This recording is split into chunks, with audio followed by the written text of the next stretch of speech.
Praise the Lord everyone. Shalom to you all. అందరూ బాగున్నారండి? నిద్ర లేచారా? Welcome to another wonderful day in the precious name of Jesus Christ. ఈరోజు ఎవరైతే birthdays, marriage anniversaries celebrate చేసుకుంటున్నారో వారందరికీ బెస్ట్ విషెస్ మనందరి తరపున. Many more happy returns of the day and దేవుని నిండైన బ్లెస్సింగ్స్ మీకు ఎల్లప్పుడూ తోడుగా ఉండును కాక. ఈరోజు జీవాహారము కీర్తనలు 34వ కీర్తన 4వ వచనము. నేను యెహోవా యొద్ద విచారణ చేయగా ఆయన నాకు ఉత్తరమిచ్చెను.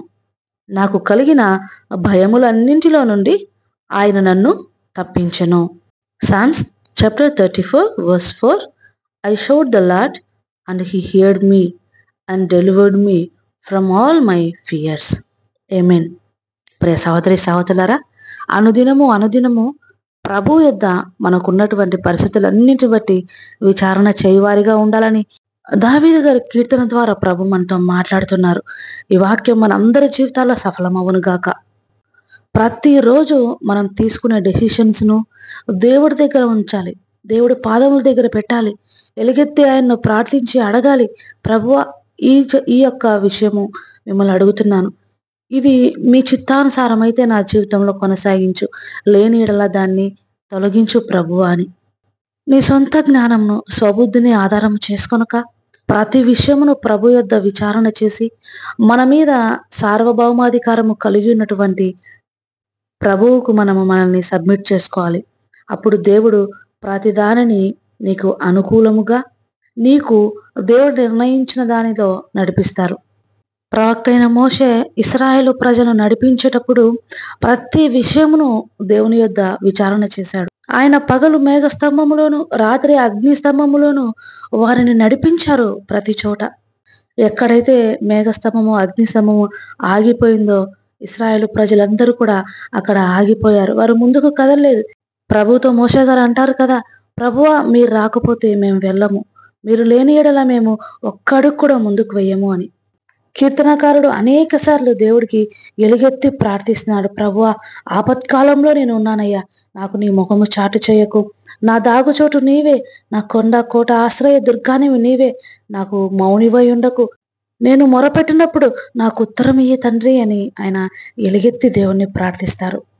అలాగే ప్రవక్త అయిన సమూయేలు గారు ప్రతి ఒక్కరి గురించి అనుదినము దేవుని యొద్ద ప్రార్థన చేయుట ధన్యతగా భావించుకున్నటువంటి గొప్ప ప్రవక్త.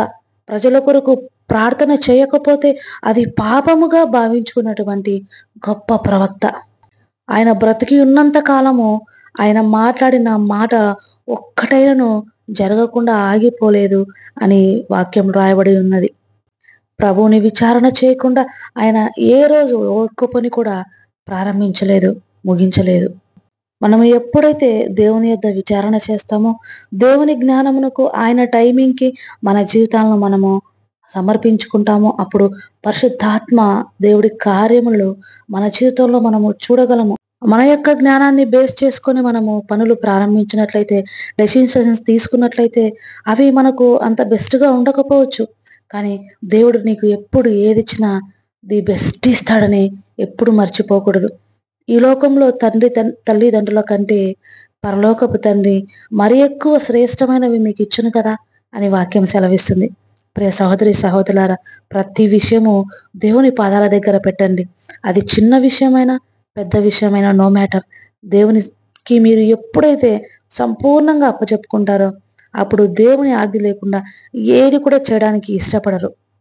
ప్రవక్తల వరకు ఎందుకు, దేవాది దేవుడు కూడా యేసుక్రీస్తు అన్నిటికంటే అందరికంటే ఎక్కువగా దేవుని మీద ఆధారపడ్డాడు. తండ్రితో సమానంగా ఉండవలసిన భాగ్యమును ఆయన బహుమానంగా ఎంచుకొనగా మనవలే, దాసుని వలె రిక్తునిగా ఆయన తన్ను తాను తగ్గించుకున్నారు. మరణము పొందినంతగా. అది ఎటువంటి మరణము?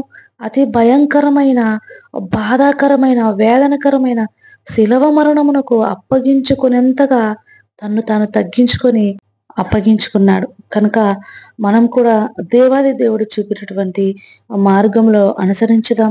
ప్రతి విషయమందును దేవుని యొక్క చేతులకు సమర్పించుకొని, ప్రభువా, నీ చిత్తము నా జీవితంలో జరిగించు, నీ యొక్క సమయము వచ్చే వరకు నేను వెయిట్ చేస్తాను, నాకు ఓర్పును సహనమును దయచేయి తండ్రి అని ఆయన మీద ఆధారపడదాం.